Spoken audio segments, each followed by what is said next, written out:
नवीन वर्षाच्या सुरुवातीलाच नागपुरातील सराफा बाजारात मोठी तेजी पाहायला मिळत आहे। जागतिक बाजारातील घडामोडी आणि लग्नसराईच्या मागणीमुळे सोन्याच्या दराने पुन्हा एकदा उसळी घेतली असून चांदीच्या किमतीतही लक्षणीय वाढ झाली आहे। दरवाढीमुळे प्रत्येक शहरात सोने आणि चांदीचे खरेदी विक्रीचे दर बदलले आहेत।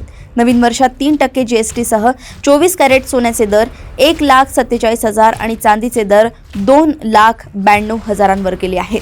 या दरवाढीमुळे सर्वसामान्य ग्राहकांनी या मौल्यवान धातूंच्या खरेदीकडे पाठ फिरवली आहे। सोने आणि चांदीच्या किमतीत झालेली वाढ ही कृत्रिम असून पुढे किमती उतरतील असे मत आंतरराष्ट्रीय स्तरावरील तज्ज्ञ व्यक्त करतायत। परंतु सध्या वाढणाऱ्या किमतीमुळे सर्वसामान्यांच्या तोंडचे पाणी पळालंय। लग्नसराईत खरेदी कमी झाली आहे। यंदा भाव कितीवर जाणार हे जागतिक स्तरावर दर दिवशी होणाऱ्या घडामोडींवर अवलंबून राहील असं तज्ज्ञांचं मत आहे। सोने व चांदीच्या दरवाढीची अनेक कारणे आहेत। जागतिक भूराजकीय तणाव, भारत आणि चीनच्या मध्यवर्ती बँकांची सोने खरेदी, अमेरिकन डॉलरची घसरण आणि व्याजदर, जागतिक स्तरावर चांदीची औद्योगिक क्षेत्रात वाढलेली मागणी आणि कमी उपलब्धता, डॉलरच्या तुलनेत रुपया कमकुवत झाल्यामुळे आयात होणारे सोने महाग पडतंय।